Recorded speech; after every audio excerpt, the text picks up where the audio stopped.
Gyronix.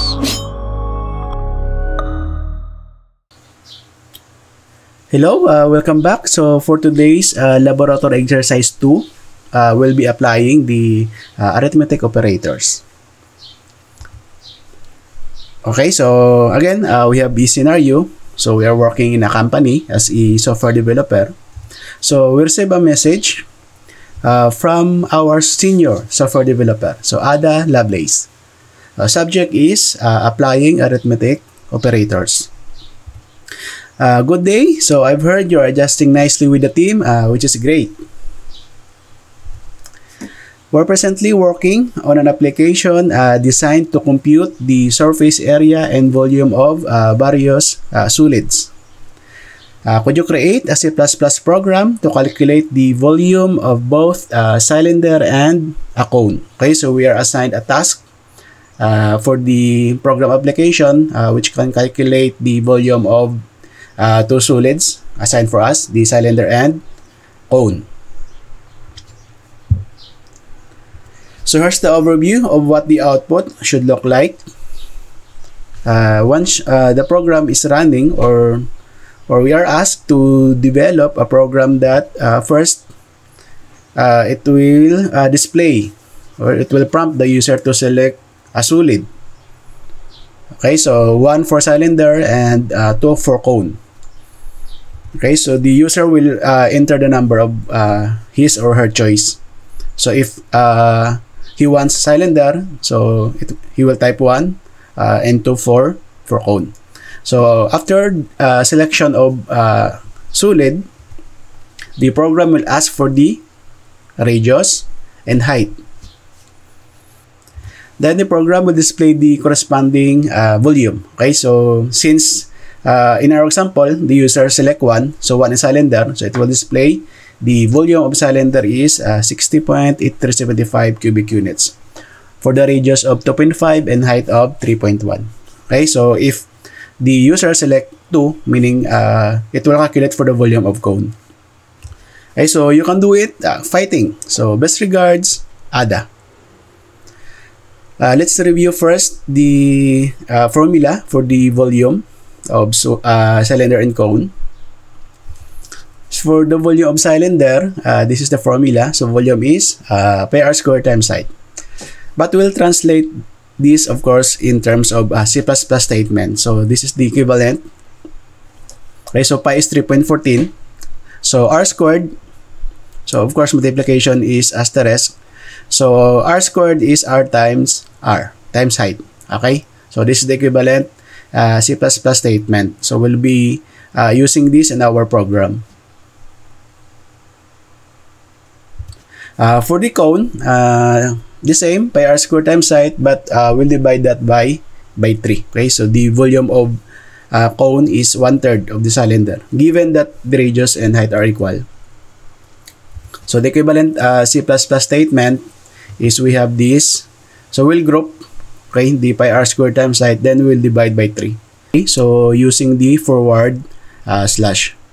Okay, so let's open the CodeBlocks IDE.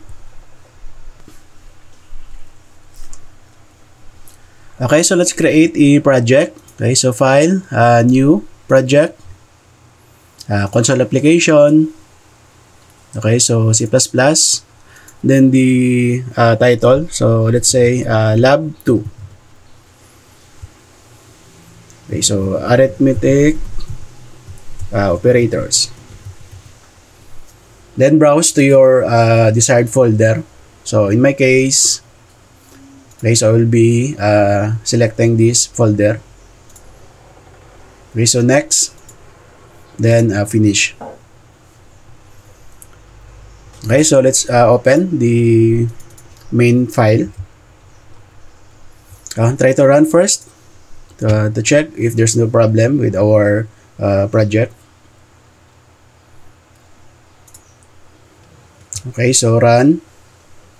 Okay, so we must see hello world. Okay, so the project we created is there's no error. Okay, so let's delete this now. This time we'll document our program. So we'll be using first the block comment. So the format is / asterisk, then asterisk, / then anything. So we'll type between these two, or between this format, so it's a comment. Okay, so I will enter to make a new line. Okay, so let's design our title. So let's say this is arithmetic operators.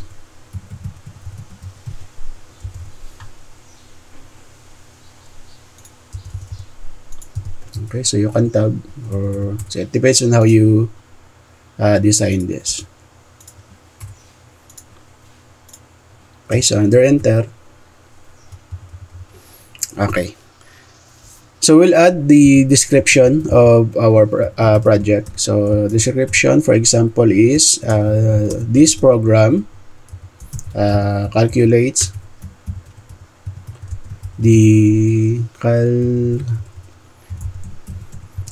the volume of cone and cylinder.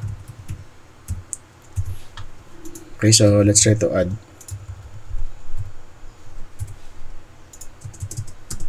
Okay. Next, we can add the date on when you program this one. So for example, today is March 2024 or 2024. Then you can add your name. For example, programmer. So you can add. Okay, so I will write my name here. Okay. Then let's end this comment or document info. Okay, so we're ready now to start our program. So at least we have some information about this program.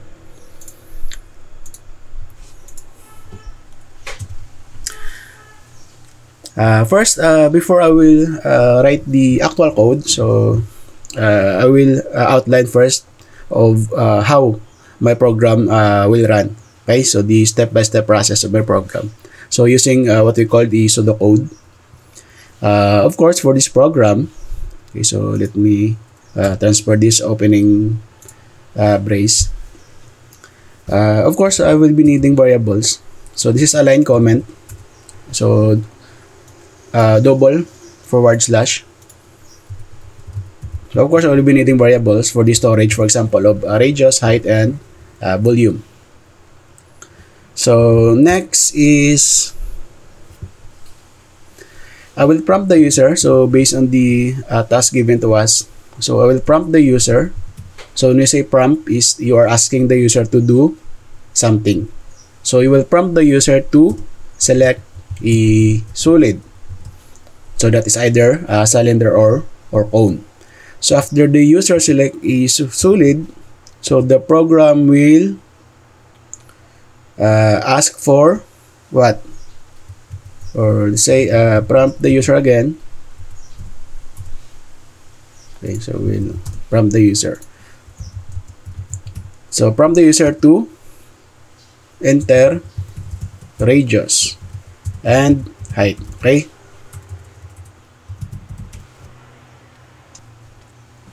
So after that, it will calculate for the volume. Well, it depends. So we have two volumes. So this one is volume for cylinder and volume for cone. Okay, so that's how my program will execute. Okay, so step by step from top to bottom. Okay, so let's start to code. This one, so prompt the user. So how you prompt the user, of course, using the text on the screen. So using the cout command. So cout, we have, let's say, select a solid. So colon. Then I will be needing end line. Next is we have two options. One for cylinder. Okay, so another end line, and another 1, 2, 4 cone.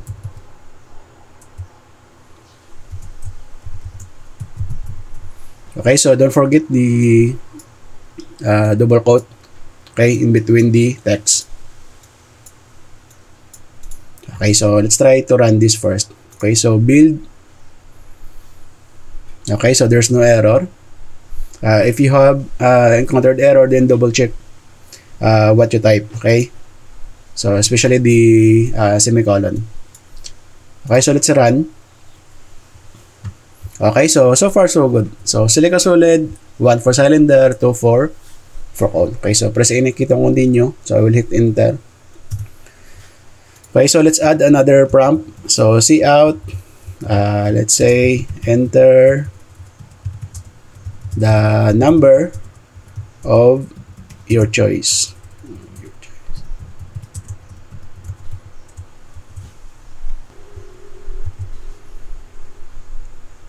Okay, semicolon. So this time I will not add end line since I want my 1 or 2 beside this text. Okay, so of course since you are asking the user to enter a number 1 or 2, so the user will enter that number. You need to extract that using this command cin, okay, character in. Then that number 1 or 2 will be stored to a variable. So we don't have variable yet. Okay, so let's create first, or let's declare. So 1 into is whole number, so which means that is int, okay, integer. Let's say we'll name this as select. So I will give initial value 1. Okay. So the user will enter the number. So cin, of course, I will store it into the select variable. Okay. Okay, so let's try to run this first. If let's see if we can enter a number. So build, then run. Okay, so I can enter 1 or 2. Okay, so again run. Okay, so let's say 2. Okay, so far so good. Okay, so I can enter a number now. So the reason why I don't have end lines, since again I want this number in line with this text. Okay, enter the number of your choice.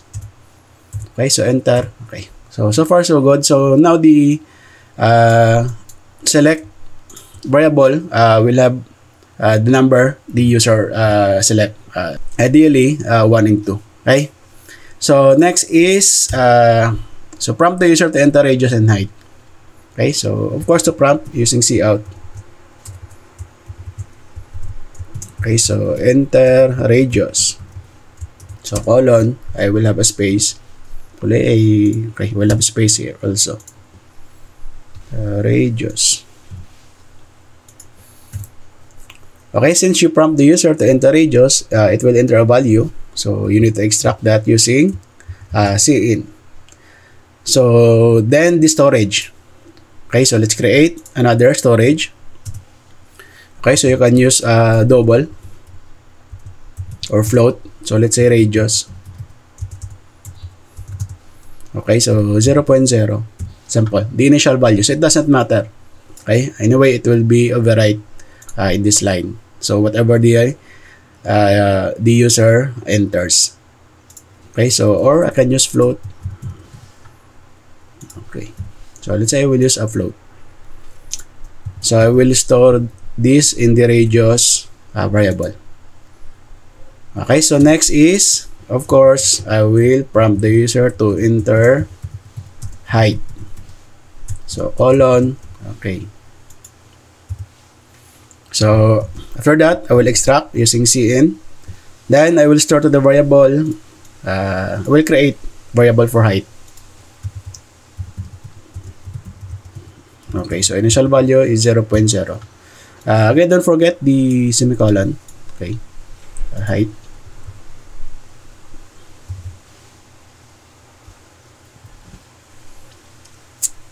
Okay, so enter the height. I will store this in the height variable.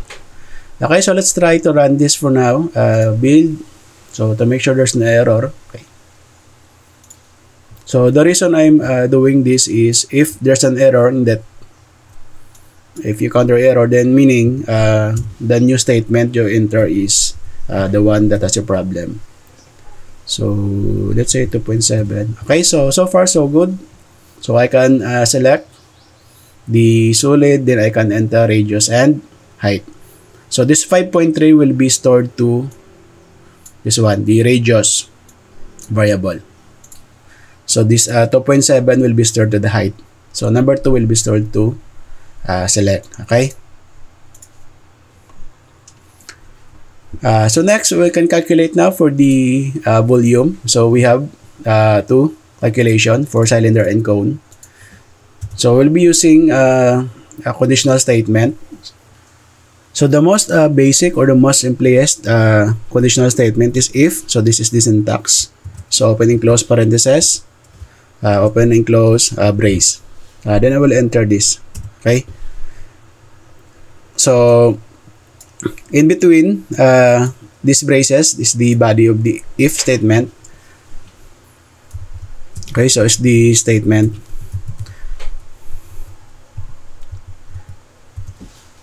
Okay, so this statement will only execute if the condition inside this is true. Okay, so what is the condition? So take note, this is for the volume of cylinder. So the cylinder volume will only displayed if the user select number 1. Okay, so number 1 is cylinder. Okay, so which means the statement here is, or the condition is, if the select, so it's equivalent to, so double equal, take note. So if only one equal, that is assignment. So double equal is it will test the left and right value. So if the select is equivalent to 1. Okay, so if this is true, so meaning the value stored in select is 1, so it will calculate for the volume of cylinder, which is pi r squared. Okay, so we can say volume equals, we don't have yet the variable volume, so let's create first, or let's declare. Okay, so that is also float since it has decimal points.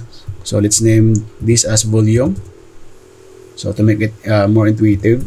Okay, so 0.0, for example, the initial value. Again, the value here doesn't matter. So it will be overwritten in these lines. Okay, so volume is pi r squared. Pi is 3.14 times radius. So squared, meaning the radius. Okay, so this one. Radius times radius, that is r squared, times height. Okay. Okay, so that is your statement. So after that, we'll display the result. So let's say Cout the volume of cylinder is, okay, so actually I can write this in one line, but I prefer to have another space. So, don't forget, I don't have a semicolon here, so I don't end the statement. So remember, the program doesn't care about the white spaces. So the space and enter. Okay, so we have the volume cylinder is, so I will output the whatever we calculated here, whatever stored in this value. Okay, volume. So the volume is volume. Then space cubic units. Okay, semicolon. Okay, so let's try to run this one. So build. Okay, so there's an error. Again, if there's an error, double check. Make sure again this volume is declared up here. Okay, so that's the data type. Okay, you can use float or double. Okay, so especially the semicolon. And don't forget, I don't have semicolon here. Okay, so if you have semicolon here, for example, you end the statement, then you must have also cout. Okay, in this area. Okay, so again, I will remove this. So this also semicolon. Okay, so let's build. Okay, so there's no error. Okay, so let's say choice. So 1. I will select 1 because I don't have condition for cone yet. So let's say 2.5. This is 6.7. Okay, so the volume of cylinder is 131.488 cubic units. Okay, so we're good with the cylinder. Okay, so check your program. So we must have the same output. So if you enter radius 2.5 and the height is 6.7, so you will get this value of volume. Okay. Okay, so for cone, okay, we will copy paste this one. Okay, so Control C. Okay, so again highlight.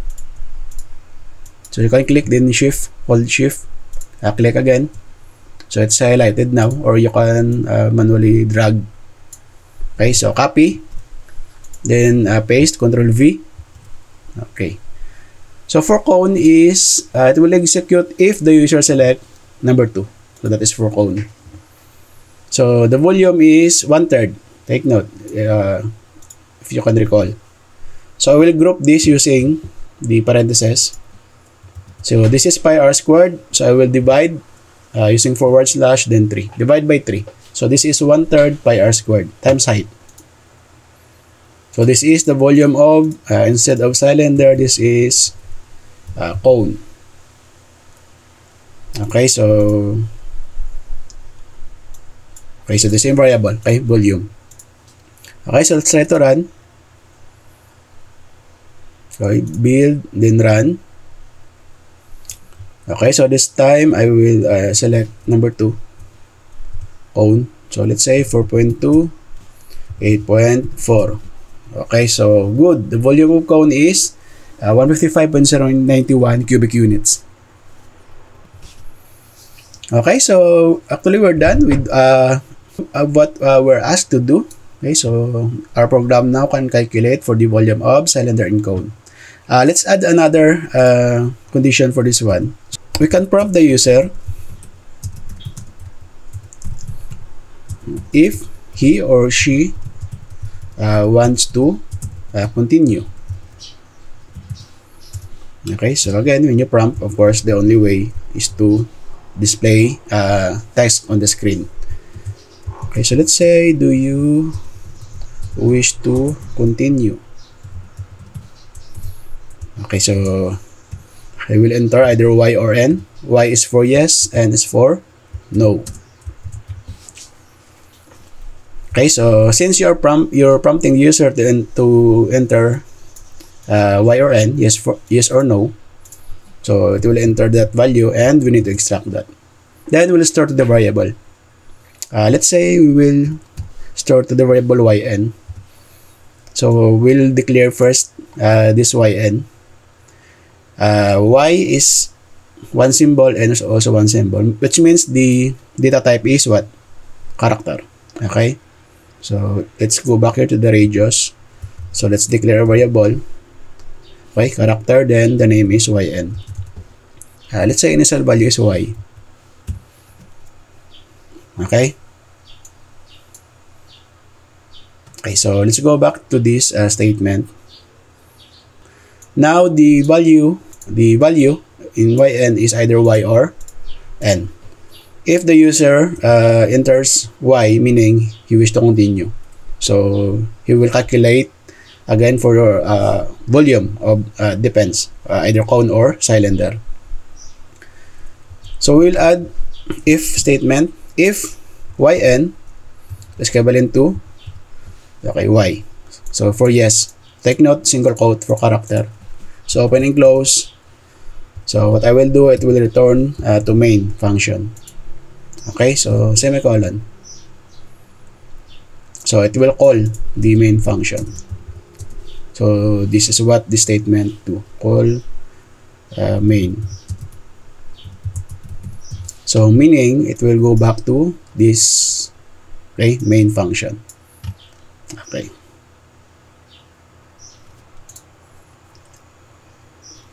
Okay, so let's test this program. Build. Okay, no error. So run. Okay, so let's say number 1. Oops. I think I enter a letter, not a number. So try again, build. Okay, so run. Okay, so 1, 3.2, radius 6.3. Okay, so the volume of cylinder is, the problem is this one. So do you wish to continue is, so we need end line, okay? So that do you wish to continue will be in the next line. Okay, so end. Okay, so close. We need here or here. So before this, do you wish to continue? Okay, so see out end line. Okay, so we'll create first a new line, then this text. Do you wish to continue? Okay, so build. Okay, run. Okay, so let's say number 2 for cone. So 3.2, 7.9. Okay, so the volume of cone is 84.6712 cubic units. Do you wish to continue? Let's say yes. Take note lowercase, not uppercase. Okay, so of course it will loop to the main function. So we'll enter again number of your choice. Let's say for this time cylinder. So 5.3, 89.2. Okay, so this is the volume of cylinder. So if you yes again, it will ask again to select a solid. Okay, so this time I will end the program. Okay, so this is the code for the laboratory exercise number 2. I hope you can follow along with this tutorial, and see you on the next exercise.